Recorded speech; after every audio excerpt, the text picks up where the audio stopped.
Hello and welcome everyone to this panel discussion based on the LGBTQ plus experience in tech. My name is Cole and I will be your host for this evening.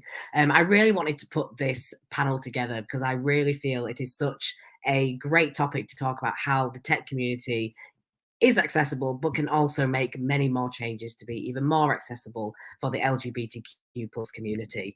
So I have some amazing panelists today from a variety of businesses and backgrounds. So first of all, I would like to introduce Mark. Hello. Hi, I'm Mark McWhirter. So I'm a senior DevOps engineer at Glean, and I'm also the Glean Pride lead. So I set up the LGBTQ and employee network at Glean. I'm a gay man. I did apprenticeships in the past, and I'm super passionate about giving people opportunities to get into tech, going non-traditional routes.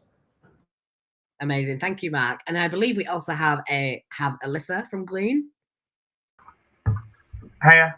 I'm Alyssa. I've been in tech for about 9 years now, and I'm also trans. I've identified as trans for years actually, but only made the decision to transition at the beginning of this year. And work-wise, I head up the engineering effectiveness team at Glean, which basically means working on things to make other engineers' lives easier. Amazing. Thank you, Alyssa. And then I'd love to introduce Amrita. Hello, nice to meet you all. I'm Amrita. I'm a cyber risk consultant at Deloitte, which basically means I advise businesses on how they can avoid getting hacked or remediate if they have been hacked. I'm also involved with Deloitte's Proud network, and I'm on the committee for WAVE, which is an industry LGBT professional network. Amazing. Thank you, Amrita. And then I'd love to introduce Dom. Hello, I'm Dominic. I'm one of the junior software engineers and mentors here at North Coders. So I help support all of the prospective students while they're going through the journey on the course and training them up to be developers and go out into the real world of tech. Amazing. Thank you, Dom. And finally, Emily. Hello, I'm Emily. I am a trans woman. I'm junior software mentor and dev, just like Dominic. And also I have a cat with separation anxiety. So you can tell that I'm gay.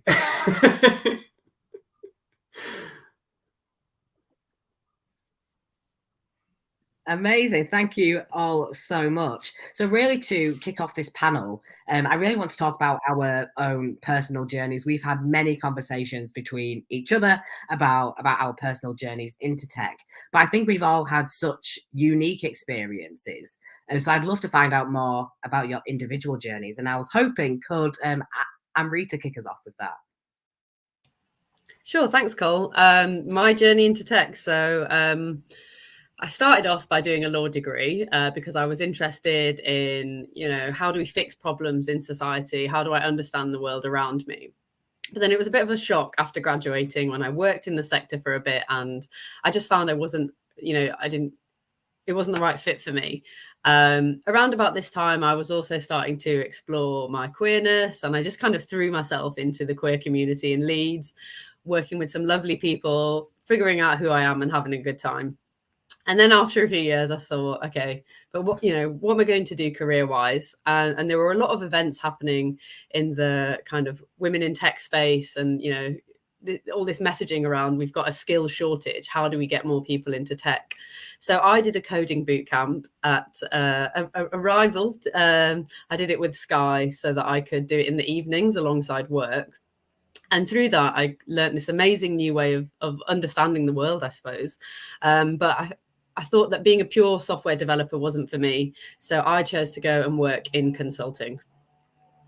And I started in September. And so far, I'm really enjoying it. Brilliant. Thank you so much, Amrita. And I know you've had such a different experience in getting into the tech world and being able to have that course that is accessible to you, on an evening, so you can do it around work as well. I believe it's really, really important to have that accessibility. So thank you for sharing your experience. I know that, Mark, you had a slightly different experience getting into the tech world.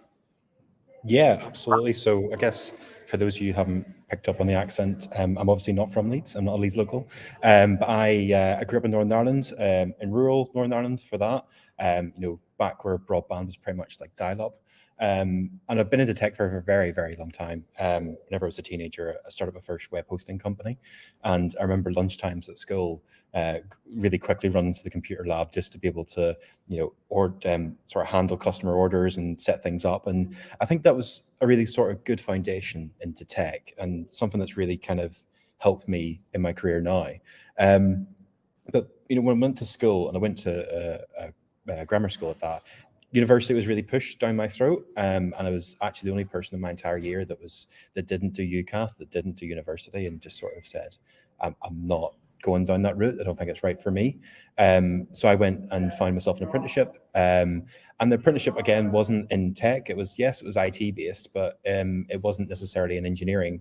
But it gave me so much skills and sort of got my foot in the door, that eventually, once I kind of learned the skills, I landed my first engineering role 5 years ago. And yeah, I've never really looked back. To make the story really nice, though, it's kind of gone full circle, and working alongside Cole and North Coders, we've just recruited our first apprentice here at Glean. So I'm really excited to sort of, empower someone else to sort of go through a similar journey that I did and get into this amazing career without needing to go to university and without having to go down that route. Amazing. Thank you so much, Mark. I know I'm so excited for that apprentice to get started, because I know that it's been in planning for so long. We're just really excited to get them started on their journey. And next I wanted to come to Alyssa, because I know that you had a very more traditional route into the tech world, but it's still very much a valid pathway in. So I'd love to know more about your pathway into tech as well. I did go to university for my sins. I did a maths degree, a long time ago now, showing my age. I think graduated in 2013. And yeah, I did it because it's something I enjoyed. I didn't do it with a plan in mind for my career. Like, I just liked maths. And I thought about teaching for a little bit, but eventually ruled that out. Like, during my degree, I had the chance to do like an introductory module, like introduction to sort of teaching, and gave it a go and decided it wasn't for me. So when it was time to apply for jobs, I just went for all sorts, really. It's just anything that would have me. So there was a bunch of like finance stuff in there that my heart wasn't really in, but that was like a thing that maths people would apply for. But I'd also dabbled a tiny bit with something called MATLAB during my degree. That was literally all the coding that I'd done, and I did enjoy it, and found that there were a few companies out there that were offering like graduate software positions without needing the coding experience. And yeah, luckily I landed exactly one of them, but it was enough. Moved up to Yorkshire, also not a northerner originally, from down south in Essex, but yeah, moved up to Yorkshire for that job. I've moved roles once since then, but yeah, I've been in tech ever since, and the north. So yeah, that was me. Thank you so much, Alyssa. I know it just seems to be, the North seems to be such a powerhouse of the tech community at the moment. So I'm glad that we're all here. And then finally, I want to come to Dom and Emily, because I know you both had different experiences, but also very similar experiences that you both went through the North Coders Bootcamp. So I'd love to hear first from Emily about your experience. So I came from a career in healthcare. I find that a lot of kind of like queer people usually end up in like retail healthcare kind of positions, and I enjoyed the job. I really like working with people, but I always kind of enjoyed most working with like super specialist equipment and software, and it was just I would just get them really naturally, and within months I was like training other people how to use them, which felt kind of a bit scammy of using my labor. But I was like, okay. And then when furlough happened, I started to kind of like look back into coding as something I used to do like as a teen. Started looking back into Python. I tried like a video course to get myself into it, and it just did not go how I expected. So when I was pulled back into work, then I wasn't as happy because I was kind of like, I had the 3 months off where I was really enjoying myself kind of doing coding, maybe not to like the best extent, but it was much more fun than my actual job. And I was starting to look into kind of like how to get out of that. And so I downloaded this app that was kind of like teaching you how to code. And it came up with like at the end of it, like, oh, there's a boot camp we run. And I was like, okay, so I started thinking about it. And it was quite a long time in the boot camp, but it was kind of like very similar kind of things as we do in North Coders. You know, like here's a boot camp, we try and get you into employment afterwards. But I wanted to have a little bit of a shop around because I didn't want to go for the first one that had been sold to me. And I actually had a friend who had done North Coders before, a non-binary friend, and they had told me that they did North Coders. It was super positive for them. Really, they felt really supported. And so I was kind of like, that's enough for me. I don't really need to look any further. That's all I kind of really want out of it. They're all going to teach me how to code. The culture is way more important, I think. But it was still that kind of scary detail of, you know, like 13 weeks off work. So it took a while, but then I actually got a surgery date and I was kind of like, okay, well, this is kind of a blessing. So for the better part of 3 months while I was recovering from surgery, I did the course as well. And then I went back in and handed in my notice. It was great. It was a good feeling. Amazing. Thank you, Emily. I know what, you know, it was like you were blessed in that you are going into technology because you have this time off now to do the coding camp. And then finally, Dom, let's hear your journey into the world of tech. Yes, so for me, when I was growing up, I think a similar story to what a lot of people have. I didn't really know what I wanted to do in the future. I was preoccupied with other things. So when I went to sixth form, went to uni, I just decided I enjoy studying history. I'll just do that at uni. Graduated uni and there was no jobs. So I ended up in customer service for quite a few years. And when it got towards around the pandemic starting, I was away from family, but I think that sort of made me realize I was just very unhappy with the situation as a whole. So I moved back up to the northeast, and initially I went to uni to study a master's conversion degree. So I was doing that for a few months, but it was very heavy on theory, which I realized isn't for me. So I dropped out of that and looked at any sort of more practical alternatives. And I came across some boot camps, but I was very skeptical and suspicious. I thought they might have been a little bit of a scam. Came across North Coders, which looked really good on the website, but I wanted to make sure it was genuine myself. So I think I started like doing this wild search on Twitter for anyone who had graduated previously and seeing what they were doing, and just all I was finding was just positive things of their experience of being in a boot camp. So I thought I would apply. And yeah, just the practical, the focus on actually doing the coding, which really appealed to me more, and it helped me learn a lot more than I would have personally from a uni. So that was my entrance into tech. So I've been here a few months now and enjoying it. Mm. You've been wonderful to have for those few months, and hopefully for a very long time.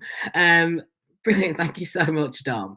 So I know that you've all had such different experiences and you've all come from such a variety of backgrounds. So when we're really starting to think about your entrance into the tech community, what do you think would have made it more accessible for you? And I want to go to Amrita first, because I know that you had quite an accessible way into the tech community with your training.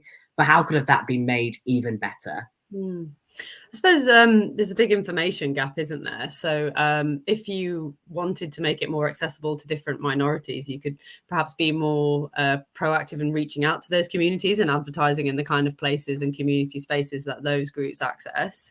I chose to do an evening course that was provided by Sky because it was free, and that allowed me to carry on with my job and know that I kind of still had that as a backup plan if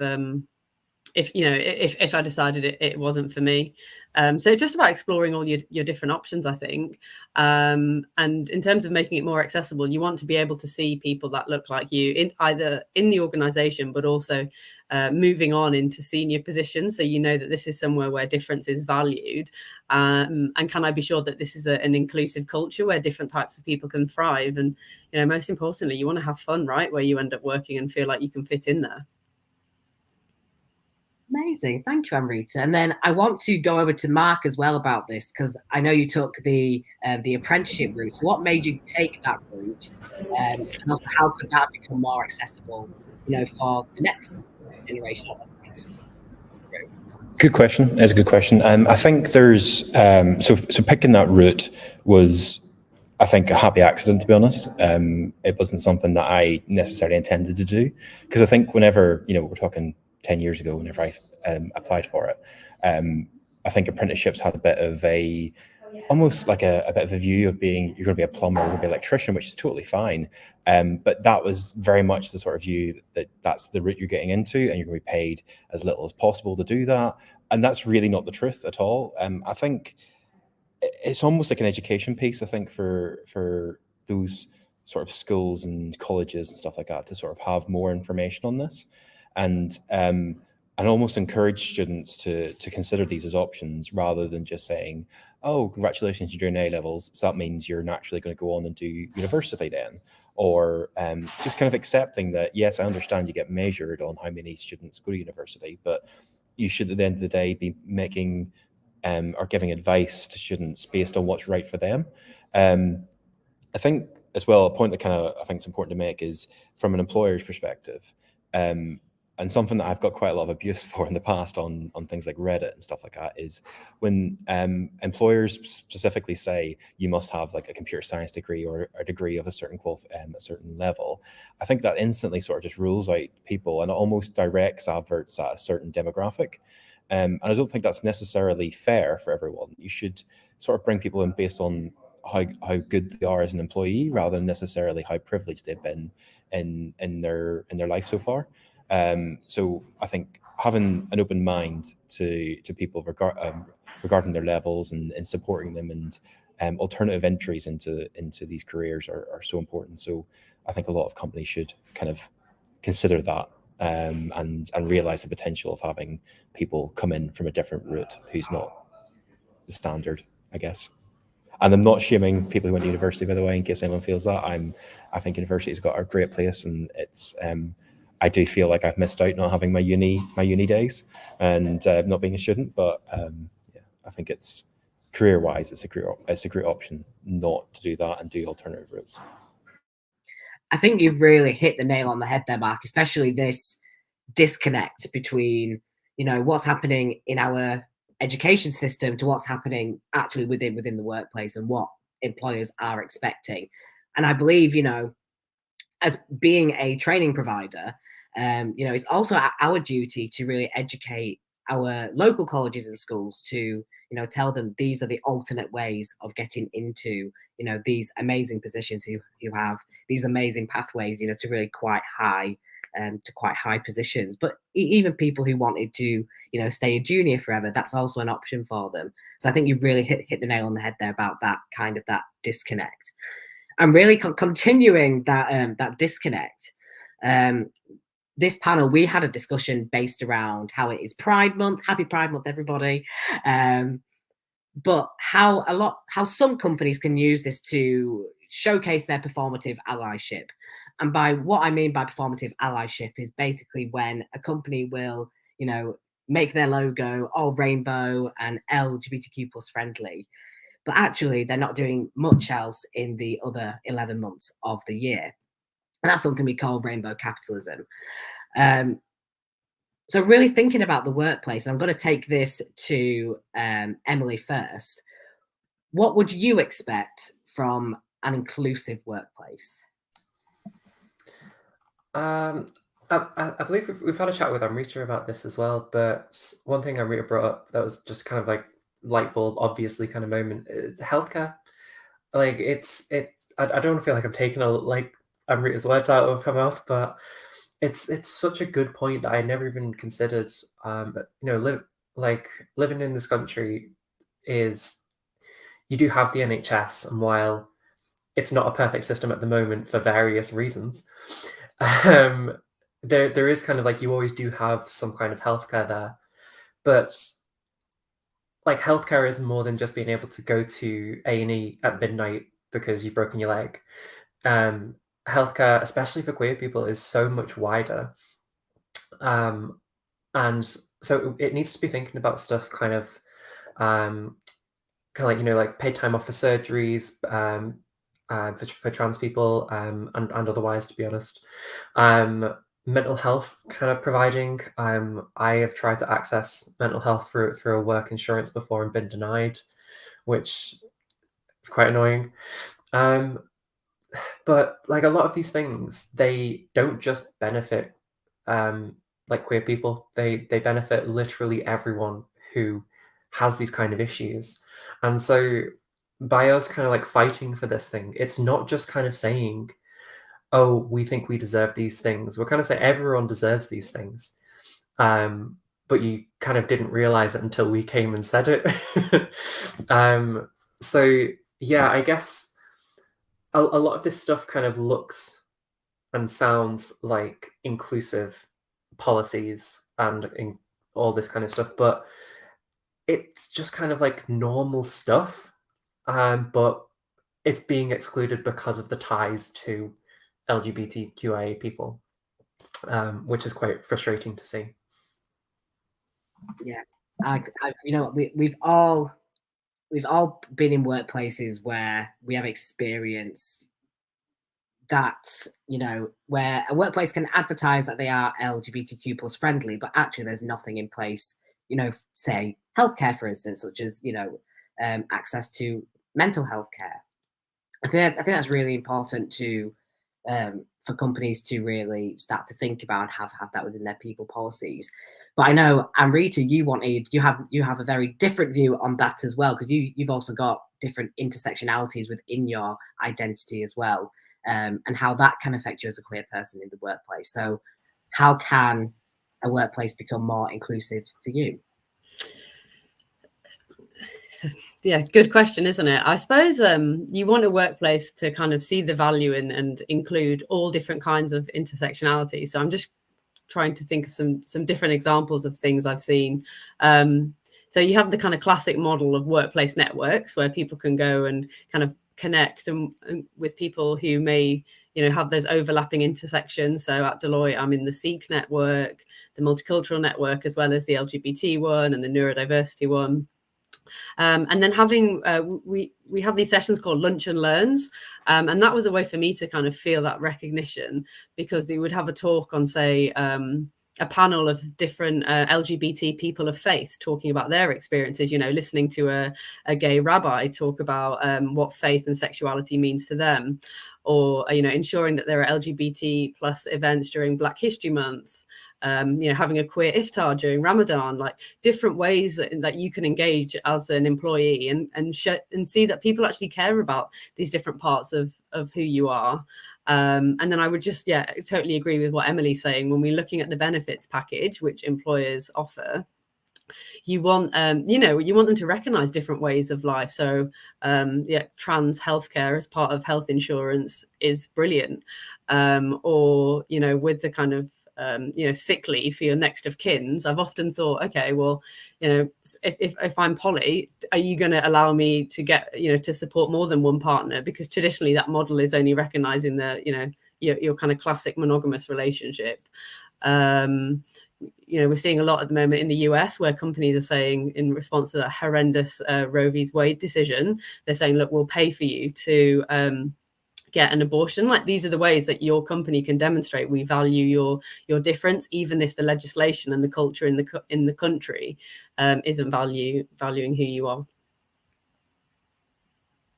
Thank you, Rita. And thank you for bringing up currently what is happening in, over in the States. I think it's really important for us to, to recognize that and touch upon that, and just send our, you know, good thoughts over to them. But also, they'll also afterwards, I'll be putting out some links for some charities to give out on my LinkedIn as well for the Roe v. Wade.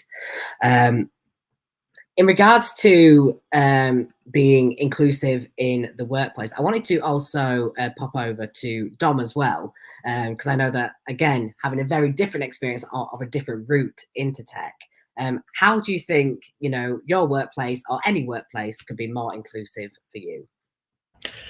I think for me, a big thing I like is just having sort of representation there. For me, at least, knowing that there's someone else who, if there's someone already in the workplace that I can see sort of myself in, it sort of lets me lower my guard. I'm able to sort of just act normally. I don't have to worry about changing the way I sort of present myself or the way I walk or the way I talk or anything like that. I can just be myself. And you can look at some employees and they can say like, oh, we fully support everything. But if you don't see that representation there, you kind of think, oh, are they really making the opportunities for people who aren't the norm? And it's tough because I feel as though sometimes if you're looking at prospective employers, it's hard to see that information. Like I've worked somewhere before where they kind of championed the fact that they were inclusive and they would have like an anti-discrimination policy, but then you get then the way that they would treat sort of trans members of staff wasn't right. But there would be no way to see that until you're actually inside that culture. So it's quite a difficult thing in that sense, I think. But for me, it's just a big one. It's just representation and just making sure that anyone can see themselves in the company so that they can do the best they can in their work. Brilliant. Thank you so much, Dom. That was a brilliant answer. And finally, I want to come to Alyssa just to find out how we can be, you know, more, you know, how your employer or employers in general could be more inclusive, especially with trans people as well. Yeah, it's a tough one. I mean, I think it would be lovely if there was just a checklist, right? Just something easy that you could just go through and make your workplace immediately safe and inclusive for everybody. But it will depend a lot on where you are right now, how big the company is, what the culture is like, and so on. And you do want to be careful as well not to contribute and become one of those sort of performative companies where it's very tempting and easy to focus on the recruitment side first and try and show all the right signals and all the positive signs to try and get people through the door. But if you haven't like addressed or thought about the culture first, that can be quite problematic. Like, it can be quite a disingenuous thing to do, and you're contributing to this. You know, how do people know whether what you say is true? You know, is it backed up by actual action? To me, I guess the safest way to move in a positive direction with this is by listening to the employees that you have, so you're not just making changes in the dark in the hope that they benefit somebody, right? I guess a bit cringe, but to make an analogy to tech, it's quite similar to, you know, you want to build like those feedback mechanisms, right? And make small changes and observe the results and iterate and all that sort of good stuff, right? As opposed to the awful, you know, like waterfall approach of like, oh, let's just put together a big 10-page inclusivity policy without talking to anybody and expect that to just magically fix everything, right? That's not going to work. And you're not going to get buy-in that way either. So, yeah, I mean, having said that, some people have already touched on some good ones. I guess, yeah, I'd expect or look for things like anti-harassment policies, you know, clear signs that being yourself is encouraged or celebrated, right? The existence of employee networks has been touched on as well, such as a pride group. That's always a good sign. I guess a lack of one isn't necessarily a red flag if it's a very small company, like that, you know, they might not have reached the critical mass yet to set one of those up, but it's definitely a good sign if there is one. And then, yeah, I definitely also echo the things that aren't so LGBT specific, but the more intersectional stuff. So like anything around work-life balance and wellness, so flexible hours, remote or hybrid working, mental health support, and all those things, you know, which it helps everybody, including LGBT people. Amazing. Thank you, Alyssa. Those were some really amazing responses. And I just want to turn to the comments for a second, just because I know we've had quite a few come through, and I just want to let the audience know that we will be coming to your questions very, very soon. So please keep sending them through, and I can get them over to the panel when we reach out to our audiences. So don't worry, we are seeing them. Just to really go off the, go off from that question, we've all really mentioned, this thing of culture, the workplace culture being, extremely important. And I believe it was when we're doing our run through yesterday that somebody mentioned, the culture is made by the people within the company. But when we're also talking about company culture, we also have to think when we're working for a company where we all have that introduction, we're all introduced to, the company's vision and its values and its mission. And so I kind of want to touch upon what type of training do you think should be available for incoming employees or even existing employees to understand LGBTQ plus topics, but also, those intersectionalities within those identities as well. And I believe this was something, I'm going to go back to Emily for this one. Hello. Yeah, so something we've just recently started doing at North Coders is this difficult conversations workshop. And it's essentially just kind of, we throw up a scenario that has happened in the past. We split off in pairs, talk about some action points that we might put into place following this, and then come back as a group and discuss the outcomes. And it's really, really interesting to see the thoughts and opinions of everyone that is around you constantly about these specific scenarios. And it really did feel like we made some incredible progress in getting across messages that we just couldn't quite get across before. I know, like, I can't say I know, but I imagine that, like, a lot of queer people have this thing that they find where they can't talk about the same things with straight people, straight cis people who have never kind of experienced these things. You can't have the same conversations with them because there's no natural way to bring it up. But you can with someone queer, because you know that it's very likely they've gone through some kind of discrimination of this kind of sense, and you have that solidarity with each other. And so I know, like, when you start, like, a lot of places, there's kind of that big checklist of stuff you have to go through, like all the government mandated training about, 10 questions about diversity and inclusion. Cool, whatever. It doesn't do anything. People just kind of like skim it and read it because it's just a checklist. The only kind of real way you can keep people up to date and constantly thinking about these things is to constantly be having these conversations. Like, people who face discrimination, they don't just face discrimination once 10 years ago, and then we talk about it once 10 years later. It's ongoing. It changes. It keeps happening. It changes again. And we need to be talking about kind of like, how is this changing now? What is it like now? What is it like now? We can't have the same debate about abortion that we did a month ago that we can now. That's a totally different kind of landscape. And if we're not constantly updating everyone and finding out what their current opinions are on things, then you do just kind of like fall into this stagnation of thinking and solidifying someone's ideas, or a company culture just gets solidified because you haven't examined it in a long time. So it needs to be like an ongoing, every month maybe, process of really talking about these issues. That was an amazing answer. Really, really hit the nail on the head in that, types of training and types of conversation around, topics has to be constant. It can't just be, here's your introduction, and that, and here's some things about diversity, and then that's it. It has to be something that is ongoing, continuous, because like you've already said, the communities are constantly changing. There's been constant,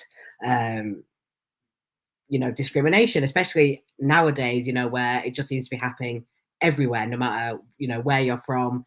Even in our own country, things just seem to be going backwards, when really they should be going forward with, you know, with the way that humanity is going. We should be moving forward much quickly rather than going backwards. But thank you so much for that answer. It was brilliant.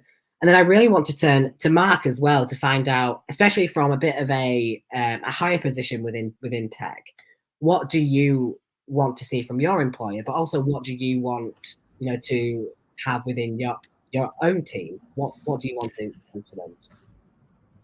Wow. I think firstly I have to say that was a fantastic answer from Emily. And I was almost lost for words, to be honest, which is unlike me. But yeah, I think sort of echoing some of the points, but I'll try and go further onto it. I think it's all fine and dandy having a all singing, all dancing, great voiceover, amazing graphics, something you bought off the shelf. But I think that's also lacking any personality and any empathy. So I think what's really important is having that relationship side of from training. So we've done lunch and learns here at Glean, and we find it to be a fantastic sort of mechanism to share relevant information with people. So rather than having that generic, you know, don't call people this, don't use this slur sort of training, which, you know, no one really enjoys doing. It's more kind of like stuff that's relevant and stuff that people want to engage in and people want to ask questions about and go back and watch again or want to get involved in these sort of things. So I think it's engagement is probably the kind of crux of my point here. I think it's having that content that everyone takes something from, and there's something personal and a personal relationship with that. I think from a team's perspective as well, I think it's something that a company should have that should all sing by. That's relatable. So one thing that I found really good recently, and for the life of me, I can't remember the company, but it was shared in our internal group on Slack that a company had released some guidance to their employees on sort of terminology and stuff like that they want to kind of introduce. So rather than calling all of us guys, they say was called folks. Let's use team. Let's use things which are more kind of inclusive for everybody. And it's simple things like that, having that documented and publicly available, and something that you sing by, not just internally and externally, I think goes a long way. And even if it gets to a point where you have a bell that you ring to stop people from saying that every time they say it, whatever works. I do think it's really important to have that thing centrally, and everyone sings by it regardless of where they are on the hierarchy. Brilliant. Thank you so much, Mark. And then finally, I want to come down to and read to this question as well, just because I know that you've come from more of the charity background and then you've moved more into the corporate more into the corporate world and tech. So I'd love to know kind of your experiences with training and what type of training you would want to see going forward in your career. It's hard to build, and there's been so much valuable insight given already. I guess, like someone said earlier, there's not a checklist, right? So you want the kind of formal training to evolve as you know our communities evolve. I remember reading some research recently that kind of organizational change happens best when it's organic, and actually when people are kind of forced to do things via compliance, it's often then met with a bit of resistance. You know, the people who already believe in diversity will probably sail through those training, and people who maybe are less so engaged are going to resentfully click these buttons because you've told them via 5 aggressive emails that they have to do it. So I suppose investing in your D&I team and ensuring that like the culture is embedded across the organization so that there's buy-in, that training people what happens if it goes wrong. So because I work at a large firm, we have an anonymous reporting hotline where you can report incidents without it being known who you are. I know a lot of companies have that. We've talked about the lunches and learns as this kind of more informal and organic way of learning. And you can get, there are kind of specialist, say like trans specialist consultants who can come in and talk about the real cutting edge on what's going on for people, more so than maybe having your internal team try and kind of rustle up something about what's relevant. I think that's really effective. and then using the staff groups and the lobbies to really talk about what's the employee experience here. But I suppose more broadly, I think what gives me confidence at Deloitte, where I'm at, is just this conversation around we're allowed to make, we keep learning and we're allowed to make mistakes and we keep evolving and we call it out when we get it wrong. Because, you know, I've got things wrong around, you know, race and sexuality before, even though that's something that oppresses me and is who I am. And so just knowing that you can kind of ask questions in the right settings and we can evolve our learning here because it is constantly evolving. I think for me, it's this kind of cultural piece really that sets the tone for somewhere being diverse.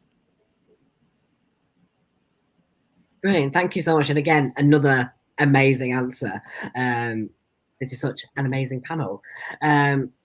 You know, really looking at, you know, the culture in tech and the culture within, you know, within the LGBTQ plus community. There's quite a lot of overlap in our values and, you know, and just the way that, you know, the workplaces in tech are, but also where, you know, our community spaces within the LGBTQ plus community. We particularly have this perception of ourselves, you know, sometimes we constantly feel like we're behind technology coming out, or, you know, there's, you know, when we're having our previous discussions, you know, we can sometimes feel as LGBTQ plus community people that, you know, we're not settling down as quickly as our peers because we're, you know, we're coming out later in life. You know, we're not discovering ourselves as quickly as other people. You know, I'm really finding this otherness, you know, this feeling of otherness. And I feel like it resonates also within the tech community because people within tech are usually seen as the geeky people or, you know, kind of the outsiders to the world, or the people who just sit in a dark room and code all day. But I'm sure all of us can tell people that that is not who, you know, the tech community are, and it's not who the LGBTQ plus community is. So I want to direct this at Dom because this is a question that, you know, that kind of sparked from, you know, from him telling his personal story, and I'd love for him to share that if he felt comfortable. But why do you think the world of technology offers, you know, a kind of a safe space for the LGBTQ plus community? Yeah, so one of the biggest things I think of when we think about tech is just sort of like the internet. So for me, when I was growing up, when you're in a small town, or maybe if you're in a village, you might be the only person who's going through what you're going through, and you might have friends that you're friends with, that you're comfortable with like sharing things with, but they won't understand. Whereas when the internet's there, you can connect with people all over the world, any people who are going through the same situation as you, very similar situations, and that's where you can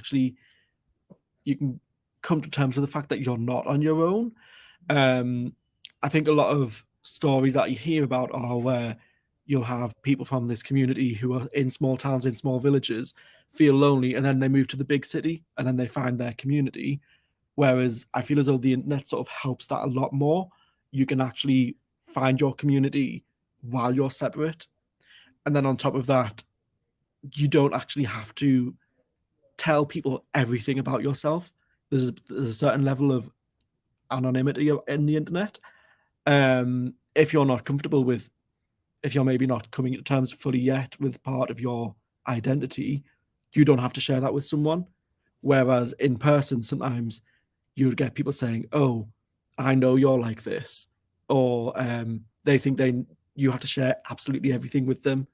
Whereas on the internet, it was kind of like a safe space where you only have to share what you're comfortable sharing, and that can put you in touch with this community that is worldwide. There are people all over the place, and it's just a safe place to gather and make you feel that you aren't alone in it. Amazing, thank you, Dom. Yeah, there's definitely this feeling of solidarity. A little bit about me and my journey into tech is that I originally came from the education sector. I was the only full-time trans person working in, you know, a company of 400 plus staff members.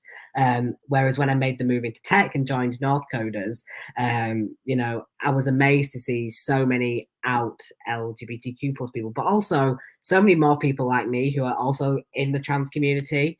And it's every day that I'm coming across, I work with different companies all day, every day, and I'm coming across more and more people from our own community, who do have really great jobs. They have great positions, and, they're not, and I don't think that they're spoken about enough, because they're just people who are genuinely just living their lives and, and doing the job that they love. So thank you for sharing that, Dom. And then Alyssa, I want to come to you because you had quite an interesting journey as well with coming out, but you came out a little bit later in life. So I'd love to kind of know more about your journey as well.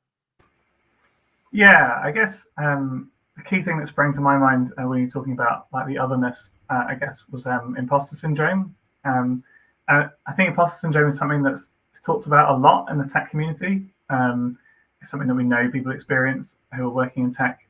It's also something that I know that I've grappled with, like from an LGBT point of view as well, over the years. The sort of questions of, am I trans enough? Do I do enough advocacy? Like, all of these sorts of things. And so I guess one of the things that makes tech so welcoming or inclusive or safe maybe is that people within tech are used to cutting through that sort of stuff, which is really helpful for creating that sort of safe space. So, for instance, the technical teams that I've worked in have always fostered this culture of asking for help and asking lots of questions, and like not needing to worry about like wasting anybody's time or asking like a dumb question, right? Because there's no such thing and it's fine. I guess, that attitude that we can all learn from one another sort of naturally creates a culture of open-mindedness, and then that tends to then expand beyond like just techie stuff. Once you're used to that way of interacting with people, extends beyond. So that's kind of the way that it's been for me. I guess, interesting that decided to transition only this year. So I've actually identified as trans for a long time, since uni, but I've just been taking it slowly. So I guess that iterative approach again, that maybe I'm taking to too many aspects of my life. But so I kind of softly, small steps kind of thing. And ultimately took the leap this year. But kind of the whole time I guess I've known in the back of my mind that it was a possibility, that like it was an option. I kind of haven't ruled it out. But it's definitely nice to have made the jump. And coming out of work was fine, because it's tech. Like I just wasn't worried about particularly the people in my team, how they'd react. Like I guess I sort of had it easy. It was kind of a soft. I was already out as trans, right? So it was kind of less scary, but still. Brilliant, thank you so much. And then I also want to come to Mark as well. I want to talk about kind of your journey, finding yourself and then moving into tech as well. Yeah, absolutely. So Alyssa and I had a conversation this afternoon actually about this, because I had a point that I wanted to make, and I was really struggling to kind of get the words together to kind of articulate it. But I think previous companies and stuff I've worked at, you go in and they're super diverse companies. Do you know what I mean? You've got people from around the world who've kind of came into technology, and that can be for various reasons. But I think one of the very nice parts of that was that it's something that you're not necessarily going alone. If you kind of go into a career here, and you're kind of feeling a bit vulnerable because you've got to come out again to a brand new team or whatever, it's nice knowing that there's people who might have actually just came from another country and they're brand new to that town, for example. So they're in a similar vulnerable position. And I think technology just generally attracts that. So I think that's almost a bit comforting, having that, knowing that the team is already more open and more inclusive, just because of its diverse nature. I think that's my point. Brilliant. Thank you so much, Mark. And then just looking at the time, because we've been having a wonderful chat, I just want to turn to the questions from the audience members. So anyone, please feel free to answer these. Let me find. So this one is basically more on kind of a working environment. So Richard is wanting to know, I'm just going to slightly reword it, Richard, just to make it relevant to kind of this conversation. I'd be interested to know about the possibilities of remote working after completing a boot camp. So I know that we're all from different companies who offer some hybrid, some people are in office full time. But are there possibilities within the tech community to be fully remote once they've completed their course? I think honestly, Cole, you might be the best one to answer this, working in like the careers team. So I'm on the careers team at North Coders. So yes, it is possible to be fully remote when you finish your bootcamp course. If you have a mentor, if you're on the North Coders course, you will have a careers mentor who can basically flag you up to the partnerships team, and we will be able to assist you in finding a completely remote position. Brilliant. I want to go to Joe Gilbert's question. A few of my friends are trans women, and many of them are scared of presenting how they wish due to the current UK political environment. Any advice for them regarding staying safe, coming out at work, etc.? I'm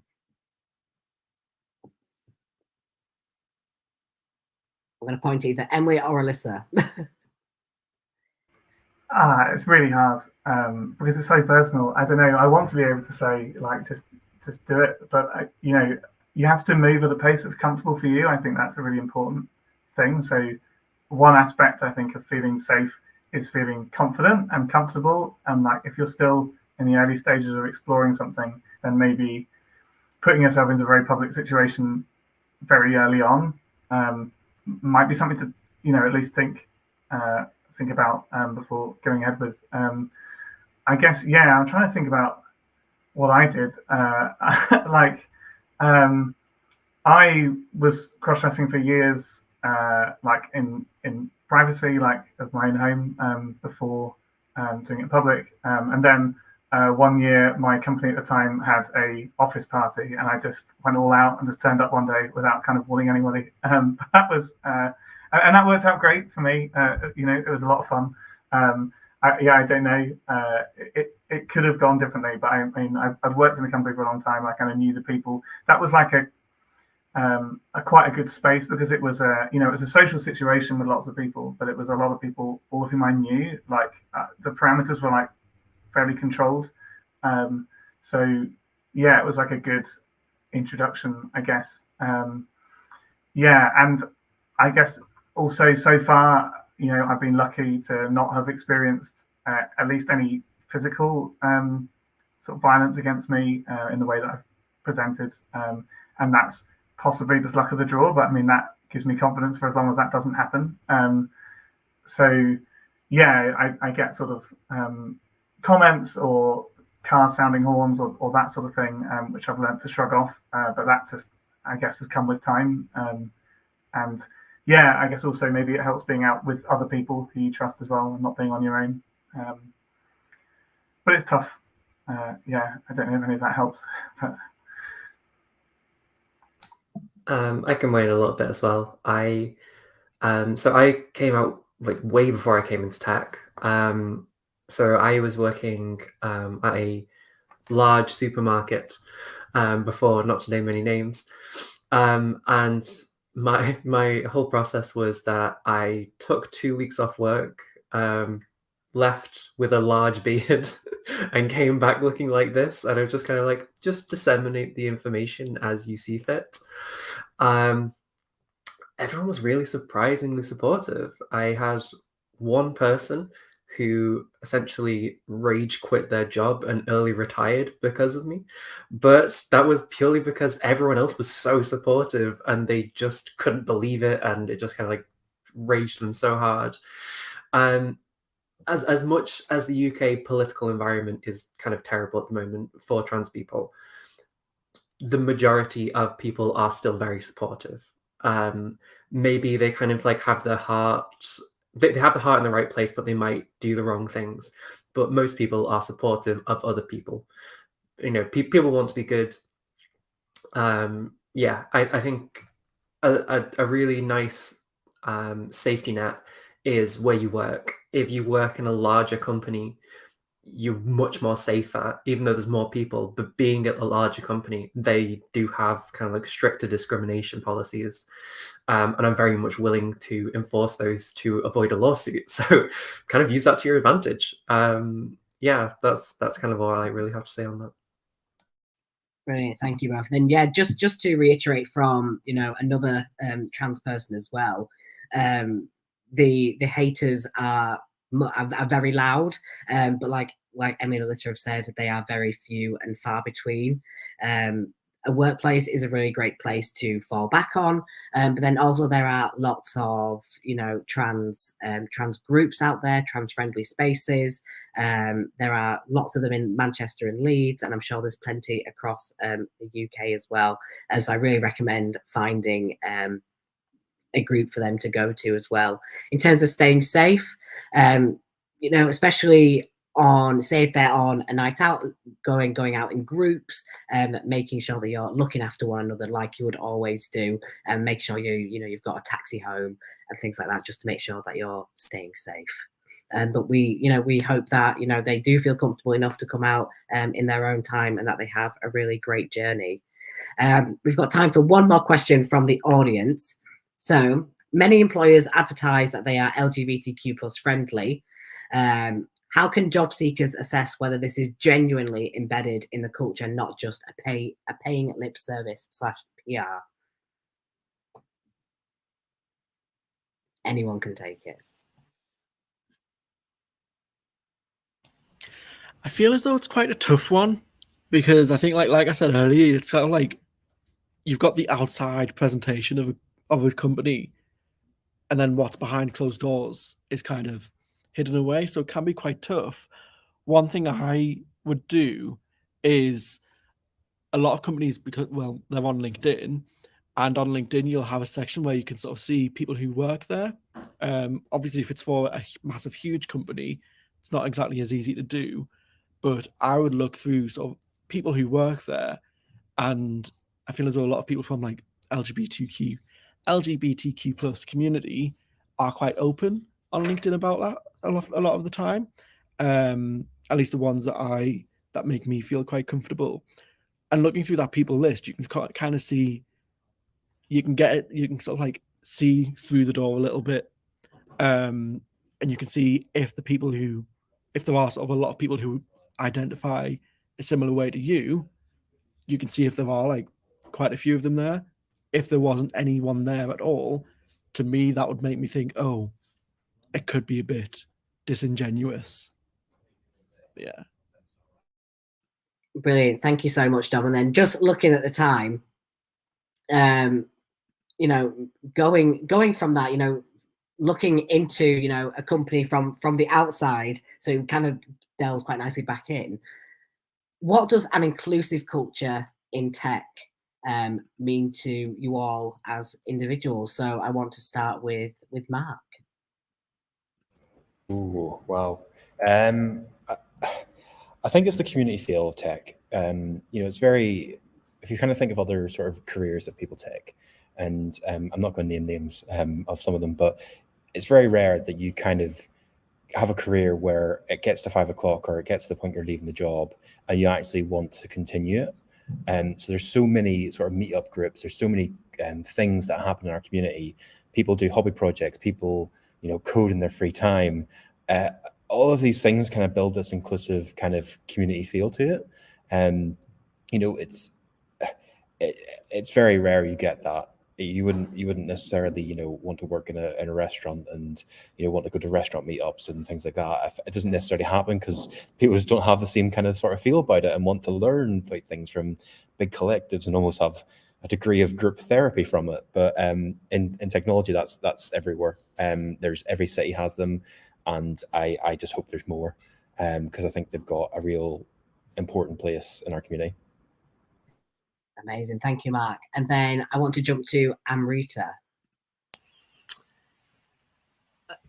So tech and being LGBTQ plus, I suppose for me, it's a natural fit for an inclusive culture, because I think both are about, imagining a better future, challenging established ways of doing things, you know, tearing down those norms, which, you know, we've always done as the LGBT community. And if we want to keep being innovative in technology, then we have to embed those values as well. And I guess my final piece of advice would just be to just really embrace that difference. And even if you're the first one to do something or you're the only one, never let that put you off from reaching your potential. Amazing, thank you. And then the final thing to round up this, you know, this amazing panel is that I want something from each of you. What do you want people watching this panel to take away from what we've spoken about today? So I want to start with Emily. I just want people to kind of realize that they don't know everything, and neither do we. You know, it seems like there's loads of conflicting kind of opinions and views, even within the LGBTQ plus community. So I guess the thing is that this should be a discussion and not a dictation. Brilliant, thank you. And then Dom? Yeah, I think like kind of like similar to what Emily was saying, like it's just sort of like it's things to think about. And I think maybe if there are people watching who are currently in sort of tech companies, maybe think about what they can do to sort of maybe improve things, even if it's something small, like what Mark said earlier about having like a company-wide thing of not using guys and using folks instead. Even just something small like that can have huge sort of ramifications down the line and just make a more inclusive culture. Amazing. And then Amrita? Final takeaway piece of advice would be just keep experimenting, whether, you know, that's in your career, your life choices, your relationships, how you present. As LGBT people, we can keep reinventing ourselves. We don't follow a script, and just embrace that. I love that answer. We just don't follow a script. And then Alyssa? Yeah, I guess it links in again to what Emily was saying, but I think a key thing for me, if you're looking to be like a good ally or create an inclusive space, is curiosity. I think there's like an instinct in a lot of people to treat new ideas with skepticism, sometimes even hostility, right? Especially if we don't understand them because we find that scary.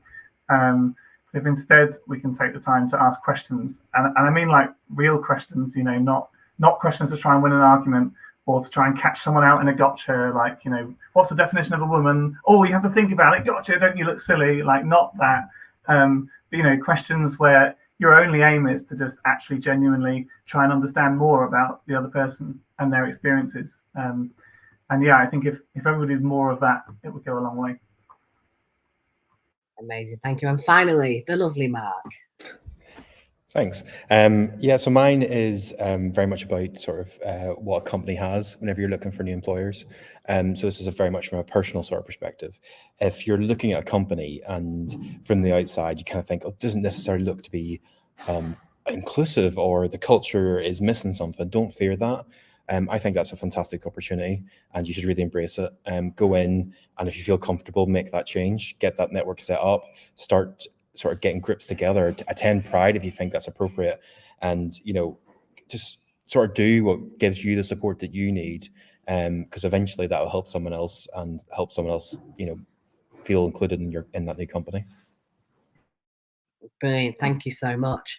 And that does, unfortunately, bring us to the end of the panel today. So I just wanted to thank everyone for watching and all these amazing comments. I've seen them keep popping up throughout the panel. I have read every single one of them. And I also want to thank the amazing panel, Mark and Alyssa from Glean, and Rita from Deloitte, and of course our lovely Emily and Dom from North Coders. Please feel free to add us on LinkedIn. Please feel free to share this video, this panel within your companies, within your teams, and hopefully we will be seeing you all again very, very soon.